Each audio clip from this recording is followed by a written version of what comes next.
நம்ம லாஸ்ட் கிளாஸில் வந்துட்டு புத்திசம் அண்ட் ஜெயினிசம் அப்படின்னு ரெண்டு ரிலீஜியஸ் மூவ்மெண்ட் பற்றி பார்த்தோம் ஏன்ஷியன்ட் இந்தியாவில்.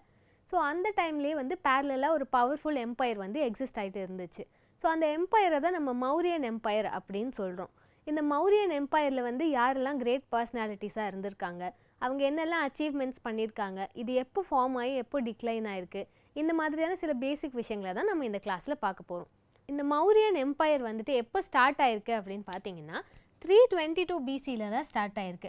ஸோ இது வந்துட்டு 185 பிசி வரைக்கும் எக்ஸிஸ்ட் ஆகிருக்கு. இதை ஸ்டார்ட் பண்ணவர் யார் அப்படின்னு பார்த்தீங்கன்னா சந்திரகுப்த மௌரியா அப்படின்றவர் தான். ஸோ அந்த டைமில் வந்துட்டு நந்தா எம்பையர் அப்படின்னு ஒரு பவர்ஃபுல் டைனாசிட்டி இருந்துச்சு. அந்த எம்பையரை வந்து ஓவர் த்ரோ பண்ணி சந்திரகுப்த மௌரியா அப்படின்ற ஒரு கிங் தான் வந்துட்டு இந்த கிங்டம்மை வந்து ஃபார்ம் பண்ணுறாங்க. ஸோ அவருக்கு வந்து யார் ஹெல்ப் பண்ணியிருக்காங்க அப்படின்னு பார்த்தீங்கன்னா கௌட்டில்யா அப்படின்ற ஒரு சீஃப் தான். கௌட்டில்யா அப்படின்றவர் வந்து அர்த்த சாஸ்திரா அப்படின்ற ஒரு புக்கை எழுதியிருக்காரு. இந்த ப்ரெசன்ட் டைம்லேயும் வந்துட்டு நம்ம ஃபாரின் பாலிசிஸ்க்கோ இல்லை வந்து மிலிட்ரி அட்மினிஸ்ட்ரேஷனுக்கோ இந்த மாதிரி நிறைய விஷயங்களுக்கு வந்து அர்த்த சாஸ்திரா அப்படின்ற புக்கை தான் நம்ம ரெஃபர் பண்ணுறோம்.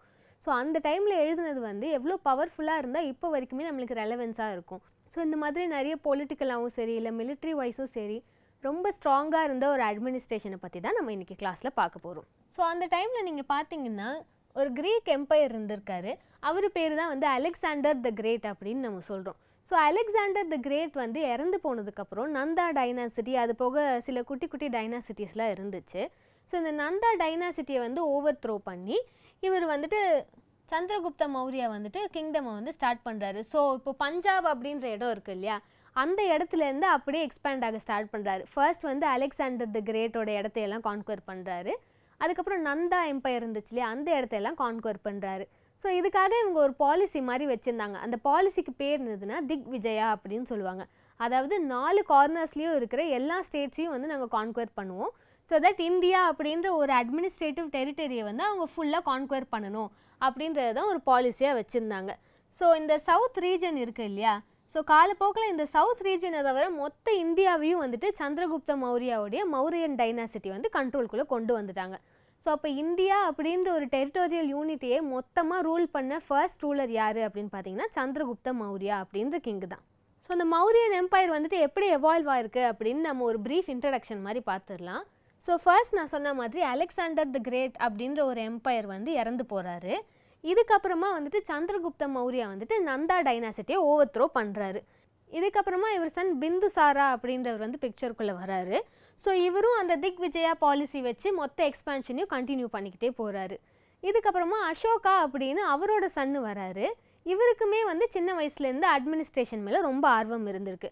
ஸோ அதனால் இவரும் அந்த எக்ஸ்பான்ஷன் பாலிசியை வந்து கண்டினியூ பண்ணி மொத்தமாக கலிங்கா வார் அப்படின்னு ஒரு வார் இருக்குது, அது வரைக்குமே இந்த எக்ஸ்பான்ஷனை இவர் கண்டினியூ பண்ணியிருக்காரு.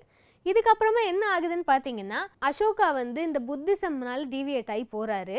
அந்த டைமில் வந்துட்டு அந்த ஊரில் இந்த கவர்னர்ஸ் குட்டி குட்டி கிங்டம்ஸ்குள்ளேயே வந்து சண்டை வர ஆரம்பிக்குது. ஸோ அப்படி பார்க்கும்போது லாஸ்ட்டாக வந்து ஒரு எம்பையர் இருக்கார். ஸோ அவர் பேர் என்னன்னு பார்த்தீங்கன்னா பிரிஹாத்ரதா அப்படின்றது தான். ஸோ இவரை வந்துட்டு 185 பிசியில் வந்து கொன்னுடுறாங்க. யார் கொல்றாங்கன்னு பார்த்தீங்கன்னா அவருடைய கமாண்டர் இன் சீஃப் ஒருத்தர் இருக்கார்.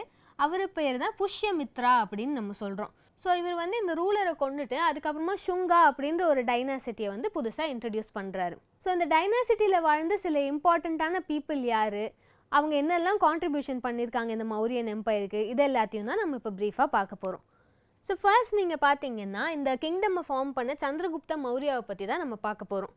ஸோ இவர் என்ன பண்ணியிருக்காரு, இந்த நந்தா டைனாசிட்டியை வந்து டிஃபீட் பண்ணி 25 இயர்ஸ்லேயே வந்துட்டு கௌட்டில்யா அப்படின்ற பர்சனோட ஹெல்ப் எடுத்துக்கிட்டு ஒரு புது எம்பையரை வந்து ஸ்டார்ட் பண்ணுறாரு. ஸோ இந்த டைமில் அப்போ கிரீக்ஸும் வந்து பேரலாக அட்மினிஸ்ட்ரேஷன் பண்ணிட்டு இருந்தாங்க இந்தியாவில். அவங்க கூட வந்துட்டு ஃப்ரெண்ட்லி ரிலேஷன்ஷிப் வந்து மெயின்டைன் பண்ணியிருக்காங்க. அதுக்கப்புறமா இவர் ஜெயினிசம் வந்து எம்ப்ரேஸ் பண்ண ஸ்டார்ட் பண்ணுறாரு. ஸோ அவர் வாழ்க்கையோட கடைசி கட்டத்தில் வந்துட்டு அவர் சன் பிந்துசாரா கிட்ட கிங்டமை கொடுத்துட்டு போயிடுறாரு.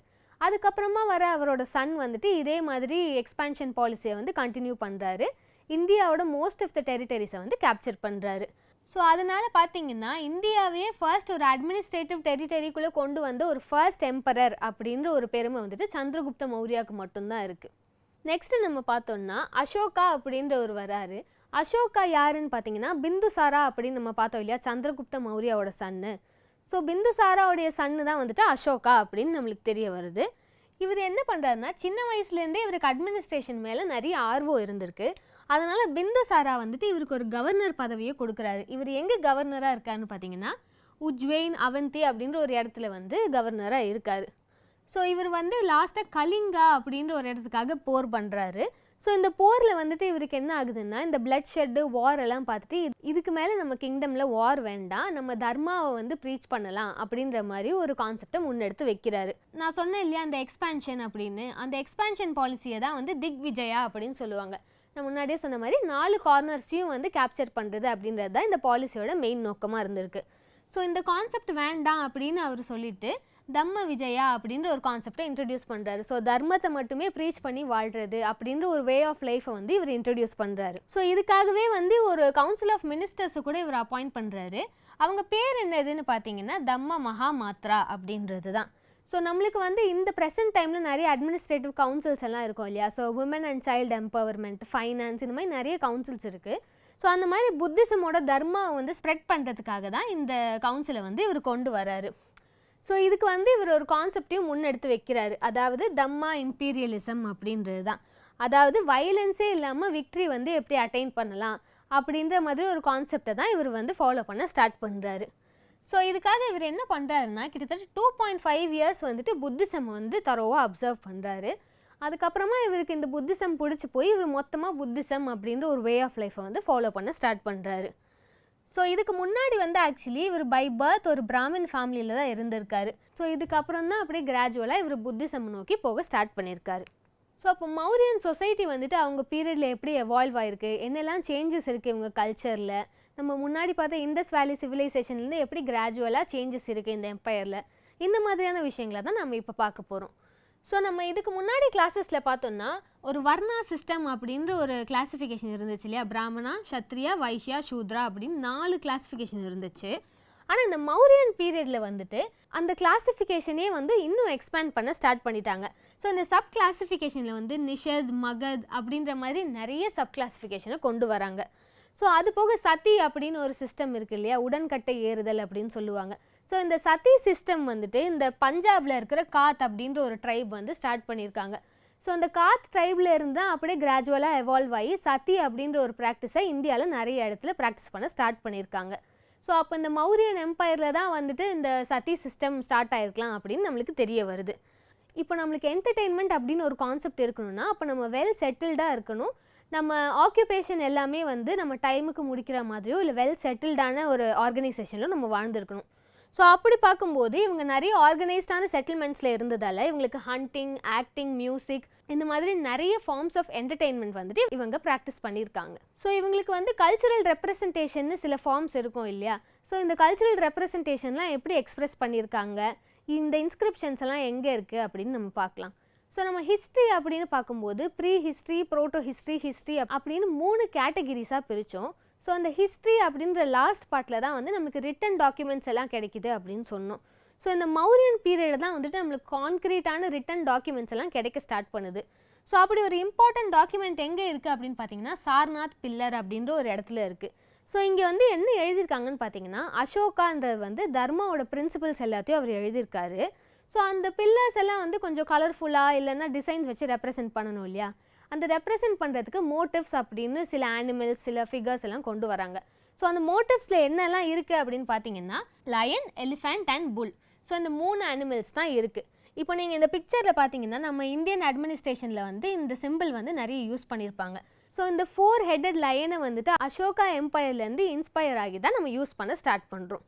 ஸோ இது போக குடைவரை கோயில்கள் அப்படின்னு சொல்லுவாங்க இல்லையா. ஒரு கேவ் இருக்குன்னா அந்த கேவுக்குள்ளேயே வந்து செதுக்கி அப்படியே 4 பில்லர்ஸ் மாதிரி வச்சு கோயில் கட்டுவாங்க. ஸோ இதை தான் வந்து குடைவரை கோயில்கள்னு சொல்கிறோம். அப்போ இந்த மௌரியன் எம்பையரில் தான் வந்துட்டு இந்த குடைவரை கோயில்கள்லாம் பாப்புலராக பில்ட் பண்ண ஸ்டார்ட் பண்ணுறாங்க. ஸோ இதை எங்கே ஃபேமஸாக பார்க்கலாம் அப்படின்னா பராபர் அண்ட் நாகார்ஜுனா ஹில்ஸ் அப்படின்ற ஒரு இடத்துல நீங்கள் பார்க்கலாம். அது போக விஹாராஸ் அப்படின்னு ஒரு இடம் இருக்குது. இப்போ இந்த புத்திசம் ஃபாலோ பண்ணுற மக்கள் எல்லாருமே ஒரு இடத்த விட்டு இன்னொரு இடத்துக்கு வந்து அப்படியே வாண்டர் பண்ணிகிட்டே இருப்பாங்க. ஸோ அப்படி அவங்க போயிட்டே இருக்கும்போது மழை வரும்போதோ இல்லை ஏதாவது நேச்சுரல் கெலாமிட்டிஸ் வரும்போதோ அவங்களுக்கு ஒதுங்கிறதுக்கு ஒரு இடம் வேணும் இல்லையா. ஸோ அதுக்காக கட்டப்பட்ட ஒரு இடத்த தான் நம்ம விஹாரா அப்படின்னு சொல்கிறோம். ஸோ பாட்டலிபுத்ரா அப்படின்ற ஒரு இடத்துல வந்து அசோகராம் விஹாரா அப்படின்ற ஒரு இடத்த வந்து அசோகா கட்டுறாரு. ஸோ இதை தான் வந்து நம்ம ஒரு ஃபேமஸ் கல்ச்சராக இந்த பீரியடில் நம்ம பார்க்குறோம். ஸோ இது போக வந்துட்டு இம்பார்ட்டண்ட்டான ஒரு இடம்னு பார்த்தீங்கன்னா ஸ்தூபா அப்படின்றது தான். ஸ்தூபா அப்படின்னா ஒரு சிலிண்ட்ரிக்கல் ஷேப்பில் இருக்கும், அதுக்கு வந்து சர்க்கிள் ஷேப்பில் வந்து மேலே க்ளோசிங் இருக்கும். ஸோ இதை தான் வந்து ஸ்தூபா அப்படின்னு அந்த டைமில் பில்ட் பண்ணியிருக்காங்க. ஸோ இதோட ஸ்ட்ரக்சரை வந்து எப்படி பிரிச்சிருக்காங்கன்னு பாருங்களேன். ஃபர்ஸ்ட் நான் சொன்ன மாதிரி ஒரு சிலிண்ட்ரிக்கல் ட்ரம் இருக்கும், அதை க்ளோஸ் பண்ணுற மாதிரி இந்த சர்க்கிள் இருக்கும். அதுக்கப்புறமா வந்து சத்ரா அப்படின்ற ஒரு மேலே ஒரு பாட்டு இருக்கும். ஸோ இதை தான் வந்து சத்ரா இல்லைனா சத்ரி அப்படின்னு சொல்லுவாங்க. ஸோ இதை வந்து க்ளோஸ் பண்ணுறதுக்காக கீழே ஒரு வால் கட்டுறாங்க 4 சைடுமே. அதை தான் வந்து நம்ம வேதிகா அப்படின்னு சொல்கிறோம்.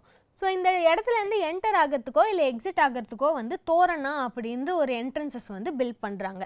ஸோ இப்படி ஸ்தூபாஸ் அப்படின்னு பார்க்கும்போது இம்பார்ட்டண்ட்டான ஸ்தூபா அவர் எங்கே கட்டியிருக்காருன்னா சாஞ்சி ஸ்தூபா அப்படின்னு மத்திய பிரதேஷில் வந்து ஒரு இடம் இருக்குது. இதுதான் வந்து அசோகன் பீரியடில் கட்டின ரொம்ப ஃபேமஸான ஸ்தூபா அப்படின்னு நம்மளுக்கு தெரிய வருது. ஸோ இங்கே வந்து ஆர்ட் அண்ட் ஆர்கிடெக்சர், இந்த கிளே அண்ட் பாட்டரி எப்படி இருக்குன்னு பார்த்தீங்கன்னா யக்ஷா அண்ட் யக்ஷி அப்படின்ற ஒரு இம்பார்ட்டண்ட்டான ஃபிகரின் வந்து இந்த பீரியடில் நம்ம கண்டுபிடிக்கிறோம். இது போக இவங்க பாட்டரியும் ப்ராக்டிஸ் பண்ணியிருக்காங்க. ஸோ இதுக்கு முன்னாடி வந்த பீரியடில் வந்து நிறைய எலிமெண்ட்ஸ் வச்சு பாட்டரி பண்ணியிருக்காங்க. அதே மாதிரி இந்த இடத்துல எப்படி பண்ணியிருக்காங்கன்னு பார்த்தீங்கன்னா பிளாக் பாலிஷ்ட் வேர் அப்படின்னு சொல்லுவாங்க. ஸோ இதை வந்துட்டு மோஸ்ட்லி இந்த நார்தர்ன் ரீஜன்ஸில் தான் நம்மளுக்கு கண்டுபிடிக்க முடியும். ஸோ அதனால இதுக்கு பேர் என்னதுன்னு பார்த்தீங்கன்னா நார்தர்ன் பிளாக் பாலிஷ்ட் வேர் அப்படின்னு சொல்லுவாங்க. ஸோ இந்த ஆர்டிஃபேக்ட்ஸ் வச்சு தான் இந்த இடத்துல மௌரியன் எம்பையர் வந்து ஃப்ளரிஷ் ஆயிருக்கு அப்படின்ற மாதிரி ஒரு எவிடன்ஸை வந்து நம்ம கண்டுபிடிக்கிறோம். ஸோ நெக்ஸ்ட்டு நம்ம பார்த்தோம்னா இவங்க எப்படி அட்மினிஸ்ட்ரேஷன் பண்ணியிருக்காங்க, அதுக்காக வரி எப்படியெல்லாம் வாங்கியிருக்காங்க, இவங்களோட இம்போர்ட்ஸ் எக்ஸ்போர்ட்ஸ் எல்லாமே எப்படி இருந்திருக்கு, இந்த மாதிரியான விஷயங்களை தான் நம்ம இப்போ பார்க்க போகிறோம். ஸோ அப்படி பார்க்கும்போது இவங்களுக்கு மெயின் சோர்ஸ் ஆஃப் இன்கம் எங்கேருந்து கிடச்சிருக்கு அப்படின்னு பார்த்தீங்கன்னா இந்த லேண்ட் டாக்ஸேஷன் சொல்லுவாங்க இல்லையா, அதுலேருந்து தான் இவங்களுக்கு மெயினாக கிடச்சிருக்கு. ஸோ இந்த லேண்ட் டாக்ஸேஷன் வந்து மெயினாக காசு அப்படின்ற விஷயத்த மட்டும் நம்பி இல்லை. ஸோ இவங்க கல்டிவேட் பண்ணி ரைஸு வீட் எல்லாம் இருக்கும் இல்லையா, அதை கூட இவங்க வரியாக செலுத்திருக்காங்க. ஸோ இதிலே வந்து இவங்க நிறைய கிளாஸிஃபிகேஷன் வச்சுருக்காங்க. இவங்க ப்ரொடக்ஷனை வந்து இந்த ராயல் ஃபேமிலிஸ்க்கெல்லாம் கொடுக்கணும் இல்லையா, அந்த பாட்டை வந்துட்டு பாகா அப்படின்னு சொல்கிறாங்க. ஸோ டேக்ஸே இல்லாமல் ஒரு வில்லேஜ் இருக்குன்னா அதை வந்துட்டு பரிஹரகா அப்படின்னு சொல்கிறாங்க. அதே மாதிரி இப்போ ஒரு வில்லேஜில் இருக்கிற ஒரு ஸ்பெசிஃபிக் லேண்டுக்கு மட்டும் டேக்ஸ் இல்லை அப்படின்னா அந்த லேண்டை வந்துட்டு உத்வாலிக் அப்படின்னு சொல்கிறாங்க. ஸோ இந்த எமர்ஜென்சிக்காக அவங்க ஒரு டேக்ஸ் மாதிரி சேர்த்து வைக்கிறாங்க. அந்த டேக்ஸை நம்ம என்னன்னு டிஸ்கிரைப் பண்ணுறோன்னா பிரணய் டேக்ஸ் அப்படின்ற ஒரு டைப்பில் டிஸ்கிரைப் பண்ணுறோம். ஸோ இந்த மாதிரி ஒரு டேக்ஸே வந்துட்டு எமர்ஜென்சிக்காகவும் இல்லை லேண்டோட ஃபர்டிலிட்டியை பேஸ் பண்ணியோ இந்த மாதிரி நிறைய ஸ்ட்ராட்டிஃபிகேஷன்ஸ் வச்சு இவங்க லேண்ட் டேக்ஸஸ்லாம் கலெக்ட் பண்ணியிருக்காங்க. ஸோ இந்த மாதிரி விஷயங்களெல்லாம் நம்ம எங்கே பார்த்து தெரிஞ்சுக்கிறோம் அப்படின்னு பார்த்தீங்கன்னா கௌட்டில்யா எழுதியிருக்கிற அர்த்தசாஸ்திரா அப்படின்ற புக்கை பார்த்து நம்ம தெரிஞ்சுக்கிறோம். அது போக மெகஸ்தனீஸ் அப்படின்ற ஒரு பர்சன் வந்துட்டு இண்டிகா அப்படின்னு ஒரு புக் எழுதியிருக்காரு. ஸோ இந்த புக்கில் இருந்தும் இந்த மௌரியன் எம்பையர் வந்துட்டு எப்படி ஃப்ளரிஷ் ஆயிருக்கு அப்படின்னு நம்மளுக்கு தெரிய வருது. இது போக நம்மளுக்கு இப்போ ப்ரெசென்ட் டேயில் இருக்குது இல்லையா லெஜிஸ்லேட்டிவ், எக்ஸிக்யூட்டிவ், ஜுடிஷியரின்னு, அதே மாதிரி ஒரு ஃபார்ம் ஆஃப் அட்மினிஸ்ட்ரேஷனை அந்த டைம்லேயே இவங்க ப்ராக்டிஸ் பண்ணியிருக்காங்க. ஆனால் இந்த பவர் எல்லாமே சென்ட்ரலைஸ்டாக கிங் கிட்ட மட்டும்தான் இருக்குது. ஸோ இந்த கிங் இருப்பாங்க, கிங்குக்கு கீழே நிறைய கவர்னர்ஸ் இருப்பாங்க, குட்டி குட்டி கிங்ஸ் இருப்பாங்க ப்ராவின்சஸ்க்கு. ஆனால் மொத்த பவருமே டெசிஷன் மேக்கிங்கில் கிங் கிட்ட தான் இருந்திருக்கு. ஸோ அது போக இந்த commander in chief, army positions, இந்த மாதிரி பொசிஷன்ஸில் இருக்கிறவங்க கூட கிங் கிட்ட வந்து தான் ரெஸ்பாண்ட் பண்ணணும். ஸோ அப்போ இந்த கிங்குக்கு வந்து அட்வைஸ் கொடுக்கணும் அப்படின்னா அதுக்கு வந்து ஒரு குரூப் ஆஃப் பவர்ஃபுல் பீப்புள் இருக்கணும் இல்லையா, அந்த பவர்ஃபுல் பீப்புளை தான் வந்து நம்ம கவுன்சில் ஆஃப் மினிஸ்டர்ஸ் அப்படின்னு சொல்கிறோம். ஸோ இந்த கவுன்சில் ஆஃப் மினிஸ்டர்ஸை வந்து நம்ம எப்படி கூப்பிடுறோம் அப்படின்னு பார்த்தீங்கன்னா மந்திரி பரிஷத தக்ஷா அப்படின்னு சொல்கிறோம். ஸோ அந்த மந்திரி பரிஷத தக்ஷா அப்படின்ற குரூப் ஆஃப் பீப்புள் தான் கிங் எந்த மாதிரியான டெசிஷன் எடுக்கணும், இந்த கண்ட்ரியை வந்து நம்ம எப்படி அட்மினிஸ்டர் பண்ணணும், இந்த மாதிரி ரொம்ப இம்பார்ட்டண்ட்டான விஷயத்துக்கு இவங்க அட்வைஸ் தருவாங்க. ஸோ நான் முன்னாடியே சொன்ன மாதிரி ஒரு பெரிய கிங்டம் இருக்குன்னா அதுக்குள்ளேயே சின்ன சின்ன கிங்டம்ஸ் இருக்கும். அந்த கிங்டம்ஸ் எல்லாம் வந்து ரூல் பண்ணுறது ஒரு ஒரு கிங்டமோட கவர்னராக இருப்பாங்க. ஸோ அந்த கவர்னர்ஸ் எல்லாருமே வந்து ராயல் லீனியேஜ்லேருந்து வந்தவங்களாக தான் இருப்பாங்க மோஸ்ட்லி. இப்போ நான் முன்னாடியே சொன்ன மாதிரி அசோகா வந்துட்டு ஒரு கிங்டம்க்கு கவர்னராக இருந்திருக்காரு. இந்த மாதிரி நிறைய கவர்னர்ஸ் எல்லாருமே சேர்ந்து இந்த கிங்கு கிட்ட தான் வந்து ரெஸ்பாண்ட் பண்ணுவாங்க. ஸோ அது போக இவங்களுக்கு ஜுடிஷியரி எப்படி இருந்திருக்குன்னா இப்போ நம்மளுக்கு ப்ரெசென்ட் டேயில் இருக்கிற மாதிரி சிவில் கோர்ட், கிரிமினல் கோர்ட் அப்படின்னு 2 டைப்ஸ் ஆஃப் கோர்ட் இருந்திருக்கு. அதுலேயும் வந்துட்டு டெசிஷன் மேக்கிங் அத்தாரிட்டி வந்து கிங்கு கிட்ட தான் இருந்திருக்கு. ஸோ இது போக வந்துட்டு சப்பார்டினேட் கோர்ட்ஸ், வில்லேஜ் கோர்ட்ஸ், இந்த மாதிரி லோக்கல் அட்மினிஸ்ட்ரேஷனுக்கு வந்து ஈஸியாக இருக்கிற மாதிரி நிறைய கோர்ட்ஸ் இருக்குது. ஸோ இந்த லோக்கல் கோர்ட்ஸில் வந்துட்டு அந்த குரூப்பில் இருக்கிற எல்டர்ஸ் எல்லாருமே டெசிஷன் வந்து எடுப்பாங்க. ஸோ இந்த மாதிரி அட்மினிஸ்ட்ரேஷனே வந்து இவ்வளோ பாகமாக பிரித்து தான் இந்த மௌரியன் எம்பையர் வந்து ஃப்ளரிஷ் ஆயிருக்கு. ஸோ இப்போ ஒரு கண்ட்ரியோட அட்மினிஸ்ட்ரேஷன் வந்து ஸ்ட்ராங்காக இருக்கணும்னா அதுக்கிட்ட ஒரு ஸ்ட்ராங்கான மிலிட்ரி ஃபோர்ஸ் இருக்கணும். ஸோ அதுக்கு எய்ட் பண்ணுற மாதிரி எஸ்பியனாஜ் அப்படின்ற ஒரு ப்ராக்டிஸை வந்து ஃபாலோ பண்ணியிருக்காங்க. எஸ்பியோனாஜ் அப்படின்னா உளவு பார்க்குறது அப்படின்னு அர்த்தம். ஸோ மற்ற கிங்டம்ஸில் இருக்கிற கிங்ஸ் எல்லாம் என்ன பண்ணுறாங்க, ஸோ அவங்க நம்ம மேலே போர் தொடுத்து வரப்போகிறாங்களா, இந்த மாதிரியான விஷயங்களெல்லாம் அப்சர்வ் பண்ணுறதுக்கு தான் இந்த எஸ்பியோனாஜ்ன்ற ப்ராக்டிஸை வந்து ஃபாலோ பண்ணியிருக்காங்க. ஸோ அப்படி பார்க்கும்போது இவங்களுக்கு வந்து ஸ்டேஷ்னரி ஸ்பைஸ் அப்புறம் வாண்டரிங் ஸ்பைஸ் அப்படின்னு 2 டைப்ஸ் ஆஃப் ஸ்பைஸ் இருந்திருக்காங்க. ஸோ இப்படி இந்த ஸ்பைஸ் வந்து கொடுக்குற இன்ஃபர்மேஷன் வச்சு இவங்க இந்த மிலிட்ரி எல்லாம் ப்ரிப்பேர்டாக வச்சுருப்பாங்க.